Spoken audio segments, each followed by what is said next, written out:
Đây là một cảnh rất nguy hiểm trong năm nay. Một tình huống rất nguy hiểm trong quá trình du mục, gặp phải sự tấn công dữ dội của chó sói.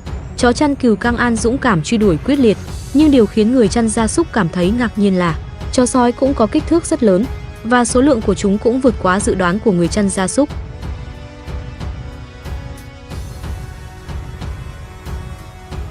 Đây là một bầy chó sói gồm 5 con bị tấn công. Bầy chó sói giả vờ bỏ chạy, nhưng người chăn gia súc hiểu rõ mối nguy hiểm trong đó.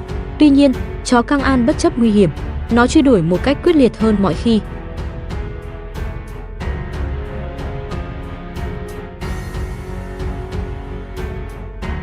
Vượt qua các rãnh sâu, quả thật, bầy chó sói bắt đầu có ý định phản công. Ngay cả trong quá trình leo dốc, lợi dụng ưu thế về tốc độ và số lượng, bầy chó sói đã bao vây chó Cang An. Một cảnh tượng nguy hiểm như vậy khiến người chăn gia súc cũng phải thót tim.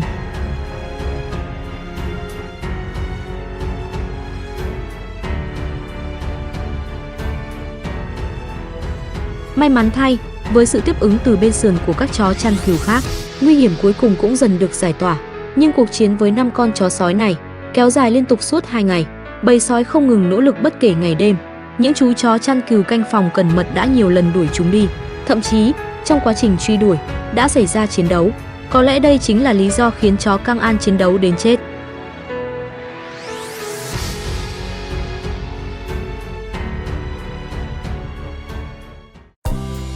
Đây là chó chăn cừu Cang An già và thủ lĩnh chó chăn cừu trẻ của thế hệ mới. Chúng có kích thước tương đương, đều thuộc giống chó Cang An có tính cách hung dữ nhất. Hai chiến binh hiếm khi hòa hợp bên nhau. Bởi vì giữa chúng, dường như chỉ có bất đồng và đấu tranh mới là bình thường. Tuy nhiên, chính sự xung đột với chó sói mang đến cho chúng trải nghiệm cùng nhau chống lại nguy hiểm, đã khiến chúng lại gần nhau hơn.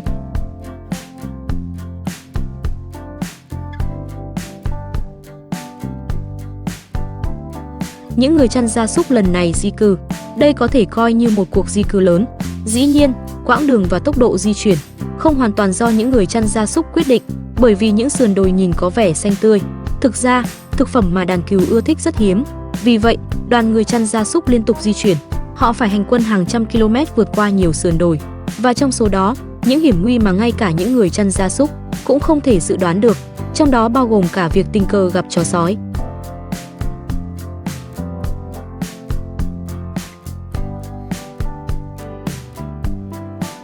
Không phải tất cả các chó chăn cừu đều có can đảm chiến đấu với chó sói. Nhiều chó chăn cừu khác chỉ có nhiệm vụ canh gác cho đàn cừu, đặc biệt là những thành viên có kích thước nhỏ. Chúng vốn dĩ nhút nhát và có sức chiến đấu kém, đồng thời khả năng nhận biết nguy hiểm cũng kém hơn. Vì vậy, các chó chăn cừu Cang An sẽ phối hợp với nhau để hiệp đồng tác chiến bảo vệ đàn cừu tốt hơn.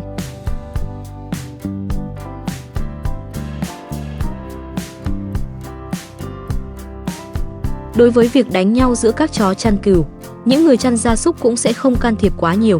Sự xung đột sẽ khiến chúng tránh tụ tập lại, phân bố đều xung quanh đàn cừu. Điều này rất có lợi cho việc bảo vệ đàn cừu.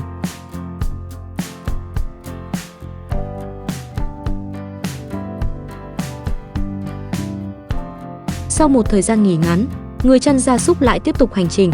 Ở phía trước đàn gia súc, những chú chó chăn cừu lớn sẽ tiên phong dẫn đầu đàn gia súc. Nhiệm vụ của chúng là mở đường cho đàn gia súc, trinh sát và cảnh báo nguy hiểm trước. Điều này đã tránh được khả năng va chạm trực diện với chó sói. Quả nhiên, những chú chó Cang An ở phía sau đã phát hiện ra nguy hiểm. Đây là lần đầu tiên chúng bị chó sói đeo bám. Trong tình huống khẩn cấp, nhiều chú chó chăn cừu lập tức lao tới kiểm tra. Hy vọng mọi thứ chỉ là báo động giả, nhưng theo kinh nghiệm, hành động của chó chăn cừu tuyệt đối không phải là không có lý do.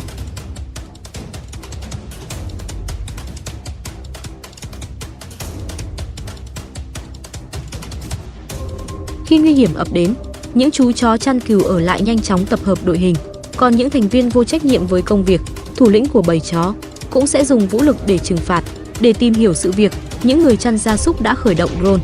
Nhưng trước khi phát hiện ra chó sói, họ vô tình nhìn thấy tình huống khác.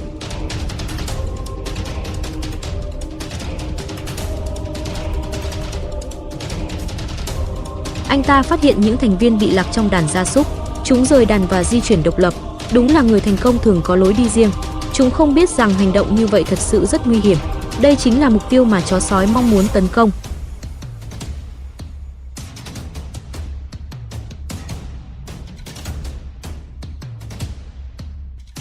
Trong khi chờ đợi tình hình, nguy hiểm vẫn chưa được giải tỏa, đột nhiên nghe thấy tiếng gầm của đồng đội.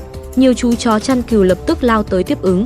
Đây là lần thứ hai chúng bị chó sói quấy rối, bởi vì địa hình ở đây rất thuận lợi cho các cuộc tấn công bất ngờ. Những chú chó căng an phát hiện ra nguy hiểm, thậm chí đã lao ra rất xa.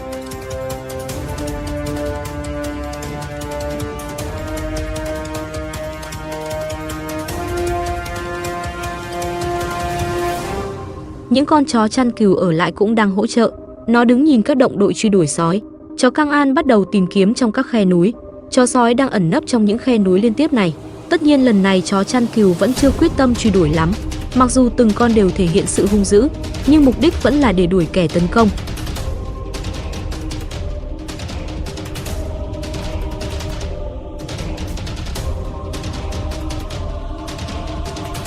Địa hình đã mang lại lợi thế cho chó sói. Nhìn từ trên cao xuống vùng đồng cỏ này, những đồi núi liên tiếp này không có điểm kết thúc, và người chăn gia súc buộc phải cân nhắc vấn đề tiếp theo. Họ lại phải ngủ ngoài trời trên sườn đồi đêm nay. Vì vậy, đàn cừu phải được tập trung vào một khu vực rộng rãi hơn.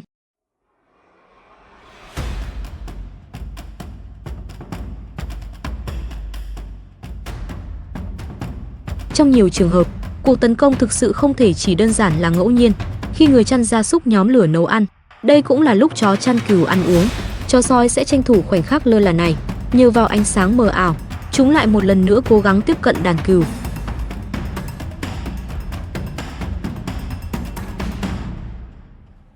Khác với tình huống ban ngày, cuộc tấn công thứ ba của bầy sói đầy khiêu khích. Vì đàn cừu rất tập trung, chúng hoàn toàn không tìm ra cơ hội để ra tay.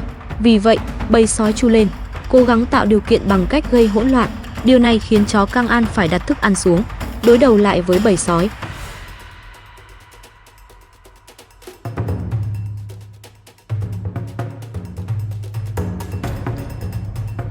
Không khí hiện tại đang rất căng thẳng. Từ trạng thái của chó căng an mà nhìn, có lẽ chúng cũng nhận thức được sự mạnh mẽ của đối thủ. Mặc dù bầy sói không liều lĩnh xông tới, nhưng chúng cũng không dễ dàng rời đi. Đây chắc chắn lại là một đêm mất ngủ của cả đoàn.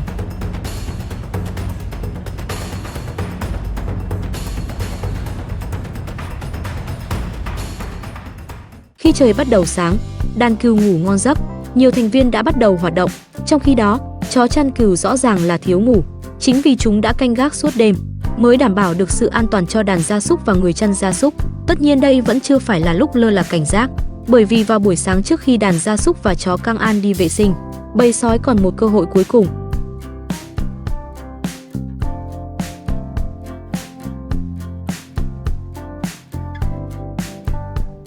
Quả nhiên tình hình đúng như chúng ta dự đoán. Cùng với tiếng gào thét lớn của chó chăn cừu dẫn đầu, nhiều chiến binh đồng hành đã theo sau nó lao lên sườn đồi. Không nằm ngoài dự đoán, cuộc tấn công lần thứ tư của bầy sói chính thức bắt đầu.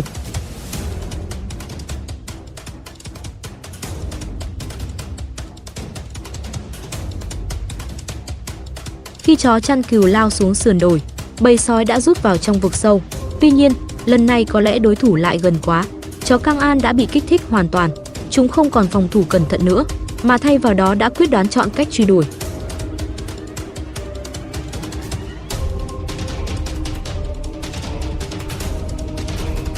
Leo lên sườn đồi đối diện, con sói đầu tiên cố ý lộ vị trí của mình. Tuy nhiên, điều không thể tin được hơn là khi chó chăn cừu đã đuổi đến gần, con sói thứ hai vẫn đang lang thang trên sườn đồi.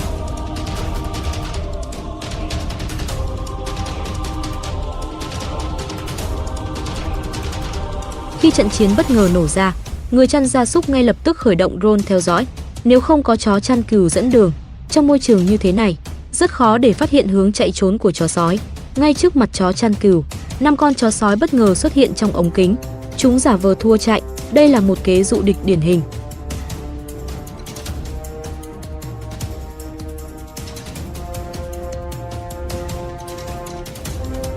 Leo dốc là lợi thế của chó sói.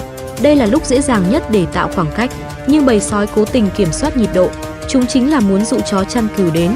Ở xa, một con chó chăn cừu khác cũng đã bước lên dốc. Tuy nhiên, tình huống khó xử là nó đơn độc tiến sâu, đột nhiên bị bầy sói tấn công từ hai bên. Giây phút khủng hoảng, thì bạn đồng hành cũng kịp xuất hiện, hỗ trợ nó giải quyết cuộc khủng hoảng này.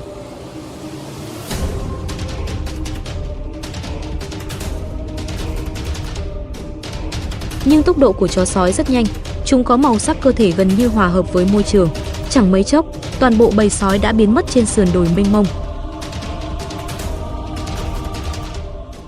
Sau khi trận chiến kết thúc, chó Cang An đầu đàn trở về, chó chăn cừu già cũng trở về. Điều này khiến nó lại một lần nữa đặt mình vào tình huống nguy hiểm.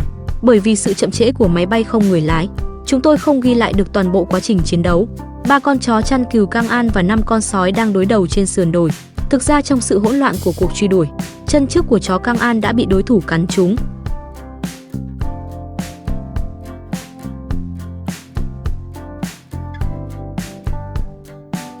Rất nhanh, 2 con chó chăn cừu khác cũng lần lượt trở về. Đã truy đuổi trong vài km, chúng đã mệt mỏi thở hổn hển. Địch nhiều ta ít, đây vốn không phải là một cuộc đối đầu công bằng.